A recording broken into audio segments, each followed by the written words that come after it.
नमस्कार, आप देख रहे हैं मिरर मीडिया। मैं हूं अनुपम कुमार। हमारे खास कार्यक्रम खबरनामा में आपका स्वागत है। बढ़ते हैं आज की सुर्खियों की ओर।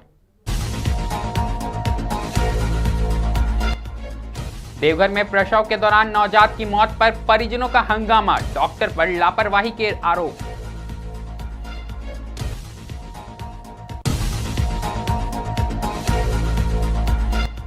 धनबाद कोयलांचल की राजनीति में हलचल, जनता मजदूर संघ करेगा संजीव सिंह का भव्य स्वागत।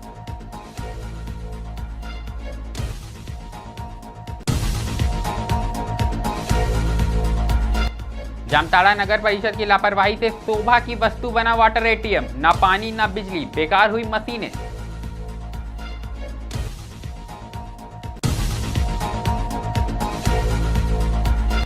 पत्नी की हत्या के बाद गृह शिक्षक ने किया थाने में आत्मसमर्पण, इलाके में मचा हड़कंप।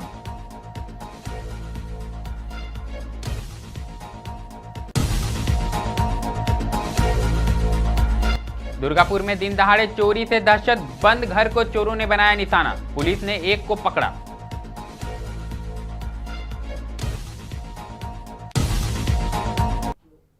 अब खबरें विस्तार से। सबसे पहले बात हम करेंगे देवघर की, जहां शहर के प्रसिद्ध चिकित्सक डॉक्टर के पल्लवी के क्लिनिक में उस समय तनावपूर्ण स्थिति बन गई जब एक गर्भवती महिला ने नवजात बच्चे की मौत हो गई। इस दौरान घटना के बाद परिजनों ने डॉक्टर पर गंभीर आरोप लगाए और क्लिनिक में जमकर हंगामा किया। जानकारी के मुताबिक गुरुवार को महिला को प्रसव पीड़ा के चलते डॉक्टर पल्लवी के क्लिनिक में भर्ती कराया गया था। परिजनों का कहना है कि प्रसव के दौरान डॉक्टरों ने आवश्यक सावधानी नहीं बरती, जिस कारण नवजात की मौत हो गई। घटना की सूचना मिलते ही स्थानीय पुलिस मौके पर पहुंचे और किसी तरह स्थिति को नियंत्रण में लिया। फिलहाल पुलिस ने मामले की जांच शुरू कर दी है। हॉस्पिटल उन्होंने खोला है, वो हॉस्पिटल की मतलब इनका जो लॉ है, जो हॉस्पिटल होना चाहिए वो इनका वो सिस्टम नहीं है। इनके पास जितने नर्स हैं वो अनट्रेंड है टोटल। बहुत से पैसे हैं कि जो मैट्रिक पास भी नहीं है। और इनका जो है सिस्टम में मिलने का मरीज से या और लोगों से जो है वो सिस्टम बहुत ही गलत है हर तरह से। हमारे साथ तो ये हुआ कि हमारी यहाँ बच्ची थी और जब हमारे यहाँ बच्चा जब लाया तो डायरेक्ट ऑपरेशन में ले गए। ऑपरेशन आने के बाद जो है तो हमारा बच्चा उससे पहले बात कर लिया था, चूँकि एमआर था। बच्चा ने कहा था कि आप जो दवा लिखिएगा मैं बाहर से ला दूँगे, वही कंपोजिशन वही कंपनी का। इन्होंने कहा था ठीक है। जब ऑपरेशन करके नीचे लाए जो है, उसके बाद जब हम लोग पर्चा मांगने लगे तो कोई कंपाउंडर, कोई मैनेजर, कोई देने, कभी वो कहे उसके पास है, कोई कहे उसके पास है, कोई पर्चा वो नहीं। 5 घंटे के बाद इन लोगों ने पर्चा दिया। उसके बाद मैडम आई, मैडम कहीं बाहर से तुम दवा आप लेने जा रहे हैं, इसका हमारा कोई रिस्क नहीं, लिखिए, लिख दिए भाई जो है। उसके बाद उनका जो साबुत हमने रखा है उन्होंने लिखा जहाँ 1 ग्राम देना चाहिए था वहाँ कंपाउंडर की इशारा करके 1.25 ग्राम 1.5 ग्राम इंजेक्शन दिवा दिए। मेरा जो बच्चा है उसका माँ इतना ज़्यादा सीरियस हो गया और उसके बाद ब्लैकमेलिंग करने लगी कि अब तुम आप अपना बच्चा लीजिए जो है, बहन को तुम जो दवा लाए जो है। तो उसके बाद हम लोग का ठीक है भाई, हम दवा हटा देते हैं, आप अपना मेडिकल से दीजिए। मेडिकल से दिए, उसके बाद फिर कंटिन्यूस है। उसके बाद पैसा इनके यहाँ बात कुछ और करते ही लोग लेता कुछ और है। हाँ, उसको यहाँ पे लाए, मेरा साला लाया था, हम कोलकाता में थे। एक दिन फिर बाद में मेरा बीवी बोला हम नहीं बचेंगे, तुम आओ। फटाफट हम आए वहाँ से, तो यहाँ पे भर्ती किया। इस टाइम और आए 3 बजे लाए थे। उसके बाद यहाँ पे रखा हम फ़ोन से बात करें कि हमको दोनों बच्चा और बीवी, हमको दोनों चाहिए, पैसा जितना लगा हम दे सकते हैं। तो मेरा वो साला बोला नहीं ठीक है, सब ठीक रहेगा। वो बात किया, सब ठीक रहेगा। लास्ट में जब वो लग गया यहाँ पे रिपोर्ट लगे, रिपोर्ट जब पहले से चेक किया तो रिपोर्ट में आया होगा क्या बच्चा कैसा है कि नहीं है। बच्चा रिपोर्ट करा लिया। लास्ट में पानी उसको कटवा के चढ़ाया, पानी चढ़ा लिया 5-6 बजे। लास्ट में 12 बजे रात को ऑपरेशन किया। हम फ़ोन कर रहे भैया बच्चा मेरा कैसा है, बच्चा कैसा है। लास्ट में बच्चा हाथ में दे दिया सर, बोला लेके जाओ एसी में। अरे बगल में नहीं जा सकते सर, एसी में जब बच्चा मरा हुआ बच्चा देगा हाथ में सर, तो मतलब मर गया तो कहाँ से लेगा भर्ती। मतलब बच्चा मरा हुआ था? मरा हुआ ही था सर, कोई नहीं लिया भर्ती। 5 जगह उसने थोड़ा कोई नहीं लिया। मेरा साला बोला 5 जगह 2 टाइम थक गई, नहीं लिया। साला को फ़ोन किया, साला भग गया। बोले भैया आप, हम बोले आप गुनहगार हैं उसका, आप पैसा देने की तैयार हैं, आप गलत हॉस्पिटल में क्यों गए। वो भी नहीं आया, मेरा बच्चा ख़त्म हो गया। फिर हम सुबह यहाँ पे आके पहुँचे। तो सुबह पूछे क्या बोला? सर हम बात ही नहीं की सर, हम नहीं बोल पाए। इन लोग जब बोले तब हम कुछ नहीं बोल पाए, हम बात ही नहीं की। फिर हम पेशेंट को संभालने लगे। अभी पेशेंट को अभी बोल रहा है कि हमको बच्चा चाहिए, बच्चा चाहिए। पेशेंट को बच्चा कहाँ से दें अब? वो बोल रहा है हमको कोई नहीं चाहिए, मेरा सिर्फ बच्चा चाहिए।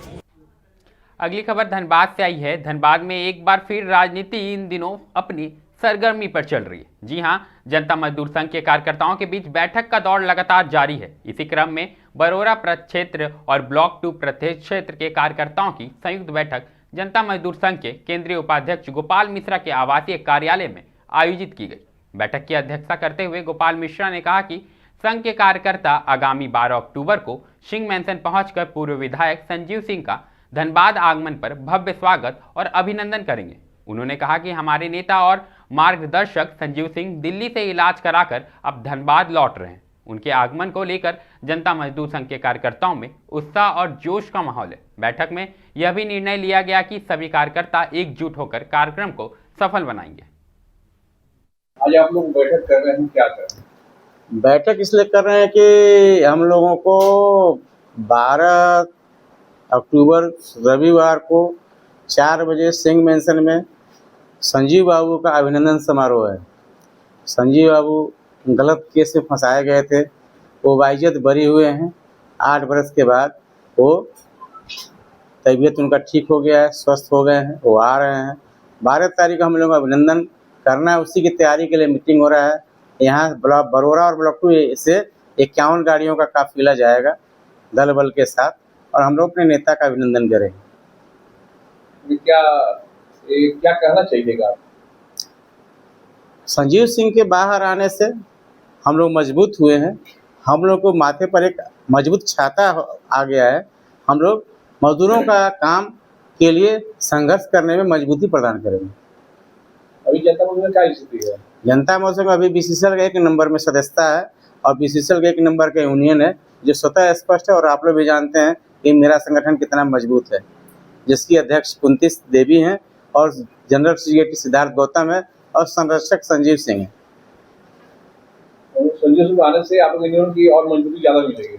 यूनियन की मजबूती और ज़्यादा मिलेगी और मजदूरों का समस्या का समाधान क्विकली होगा, तेजी से होगा, तीव्र गति से होगा। जो मैनेजमेंट मजदूरों का शोषण कर रही है, आउटसोर्सिंग के बहाने मजदूरों के हक को मार रही है, उस पर लगाम लगेगा। धनबाद के बाद अब बात जामताड़ा की करेंगे, जहां जामताड़ा शहर में राहगीरों और आम लोगों की प्यास बुझाने के लिए नगर परिषद की ओर से 2 वाटर एटीएम लगाए गए थे। एक वाटर एटीएम कनाई गोराई रेलवे फाटक के पास मुख्य सड़क के किनारे और दूसरा डाक बंगला शहीद वेदी स्थल के पास जिला परिषद मार्केट में स्थापित किया गया था। परंतु आज स्थिति यह है कि ये दोनों ही एटीएम पानी की एक बूंद के लिए तरस रहे हैं। कानगोई फाटक के पास लगा वाटर एटीएम अब केवल धूल फांक रहा है, जबकि डाक बंगला स्थित एटीएम को ठेकेदार ने मार्केट विस्तार के नाम पर हटा दिया और अब वह बेसिक स्कूल के सामने लवारिस अवस्था में पड़ा हुआ है। इन मशीनों को ना तो अब तक पानी का कनेक्शन मिला, ना ही बिजली की और ना ही अन्य सुविधाएं दी गई। वहीं स्थानीय लोग, दुकानदार और बेसिक स्कूल तथा गर्ल्स स्कूल की छात्राओं ने नगर प्रशासन से जल्द इन वाटर एटीएम को चालू करने की मांग की है, ताकि आने वाले गर्मी के मौसम में आम जनता और विद्यार्थियों को राहत मिल सके। स्वच्छ जल केंद्र पानी टंकी के पास में लगा हुआ था, जिसमें 2 स्कूल सामने था। सब बच्चे लोग पानी लेने जाते थे, दुकानदार और लेने जाते थे। उनको उखाड़ करके बेसिक स्कूल के प्रांगण के आगे लगाया गया, मगर यहाँ कनेक्शन नहीं दिया गया। जो हर दुकानदार और बाल बच्चे जो भी हैं स्कूल के इतनी परेशानी में चल रहे हैं, इसका कोई वर्णन ही नहीं किया जा सकता। ऊपर से इस माहौल में इतनी गर्मी है, जो सब स्वच्छ जल केंद्र के आदी हो चुके हैं, अब तड़प रहे हैं। स्वच्छ जल विभाग के अनुरोध करता हूँ, ये पानी टंकी लगा हुआ था सुपरमार्केट में, जो कि अभी स्थित के पास स्थित हो चुका है, लेकिन एक शोभा वास्तु रह चुका है। अब रुख करेंगे पश्चिम बंगाल का, जहां इस्पात नगरी दुर्गापुर के धोबी घाट इलाके में शुक्रवार शाम एक दिल दहला देने वाली वारदात सामने आई है। एक शिक्षक ने अपनी पत्नी की बेरहमी से हत्या कर थाने में आत्मसमर्पण कर दिया। खून से सने हाथों के साथ जब आरोपी थाने पहुंचा तो पुलिसकर्मी भी कुछ देर के लिए हैरान रह गए। घटना शुक्रवार शाम करीब 7:30 बजे की बताई जा रही है। आरोपी की पहचान दुर्गा दास कर के रूप में हुई है, जो पेशे से शिक्षक है। मृतिका मुकुल कर उसकी पत्नी थी। स्थानीय लोगों के अनुसार महिला हमेशा प्रसन्नजीत और मिलनसार स्वभाव की थी, लेकिन शाम को अचानक इलाके में अफरा तफरी मच गई।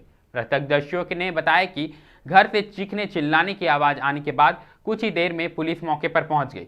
तभी जानकारी मिली कि दुर्गा दासकर ने अपनी पत्नी की हत्या कर खुद थाने में आत्मसमर्पण कर दिया है। फिलहाल पुलिस हत्या के पीछे के कारणों की जांच में जुटी हुई है।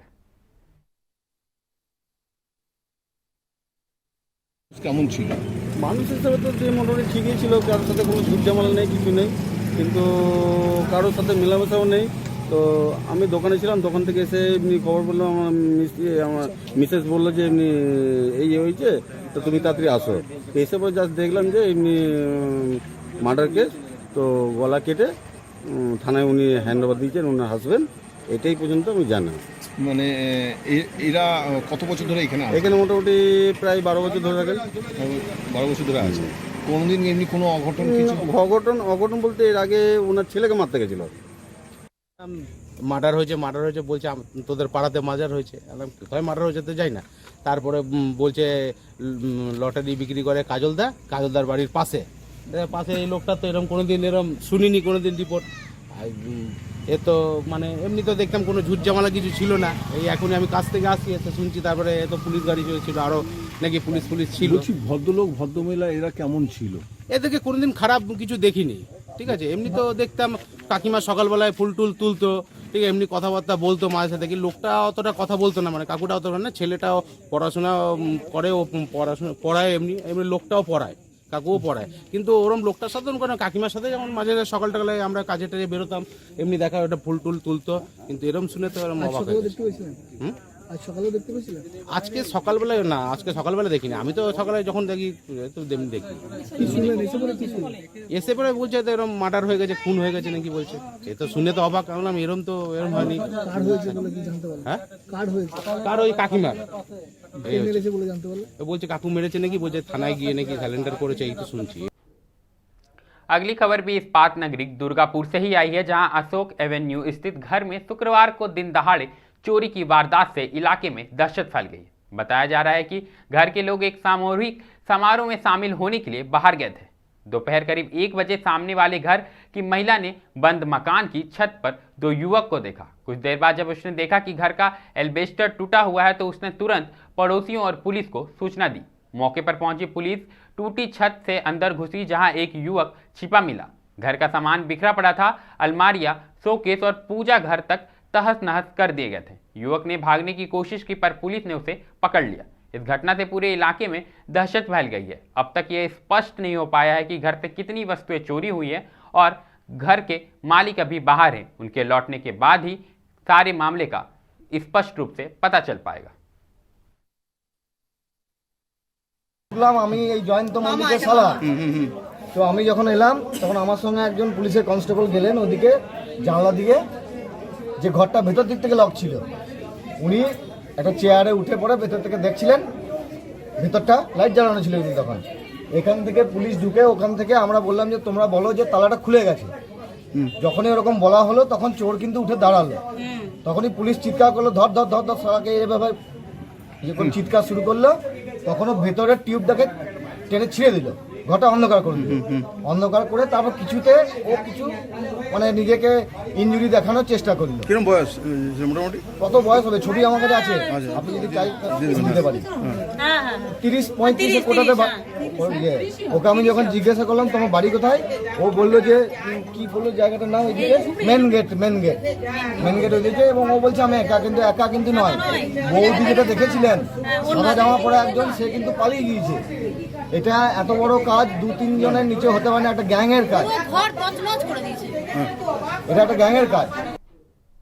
खबरनामा में अभी के लिए फिलहाल इतना ही। ऐसे ही तमाम खबरों से हम आपको अवगत कराते रहेंगे। बने रहें मिरर मीडिया के साथ।